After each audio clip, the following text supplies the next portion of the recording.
भोजन के बाद मसीह यीशु ने शिमोन पतरस से प्रश्न किया, यूहन्ना के पुत्र शिमोन, क्या तुम इन सब से बढ़कर मुझसे प्रेम करते हो? उन्होंने उत्तर दिया, जी हाँ प्रभु, आप जानते हैं कि मैं आपसे प्रेम करता हूँ। मसीह यीशु ने उनसे कहा, मेरे मेमनों को चराओ। मसीह यीशु ने दूसरी बार उनसे पूछा, यूहन्ना के पुत्र शिमोन, क्या तुम मुझसे प्रेम करते हो? उन्होंने उत्तर दिया, जी हाँ प्रभु, आप जानते हैं मैं आपसे प्रेम करता हूँ।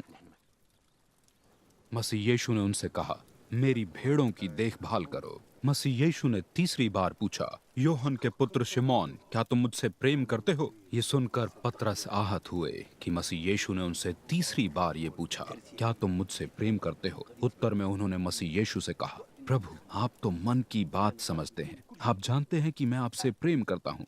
मसीह यीशु ने उनसे कहा, मेरी भेड़ों को चराओ। मैं तुम पर यह अटल सच्चाई प्रकट कर रहा हूँ, जब तुम युवा थे तो अपनी कमर स्वयं कसा करते थे और अपनी इच्छा अनुसार जहां चाहे वहां जाया करते थे, परंतु जब तुम बूढ़े होगे तो तुम अपने हाथ ऊपर उठाओगे, कोई दूसरा व्यक्ति तुम्हारी कमर कसेगा और वो तुम्हें वहां ले जाएगा जहां तुम जाना भी ना चाहोगे।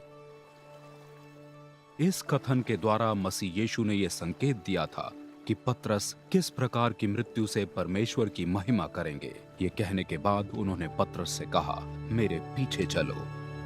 पतरस ने मुड़कर मसीह यीशु के उस प्रिय शिष्य को पीछे आते हुए देखा, अर्थात वही जो फसह के भोज के समय उनके अत्यंत पास बैठा था और जिसने प्रश्न किया था, वो कौन है जो आपके साथ धोखा कर रहा है? उसे देखकर पतरस ने मसीह यीशु से प्रश्न किया, प्रभु, इसका क्या होगा? मसीह यीशु ने उनसे कहा, यदि मैं चाहूं कि वो मेरे आने तक रहे तो तुम्हें इससे क्या? तुम तो मेरे पीछे चलो।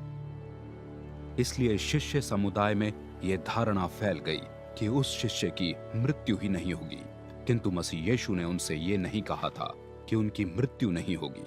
उन्होंने तो केवल यह कहा था, यदि मैं चाहूं कि वो मेरे आने तक रहे तो तुम्हें इससे क्या? ये वही शिष्य है जो इन सब घटनाओं का गवाह है और जिसने ये बातें लिखी हैं। हम जानते हैं कि उसकी गवाही सच्ची है। मसीह यीशु ने इनके अतिरिक्त अन्य अनेक काम भी किए।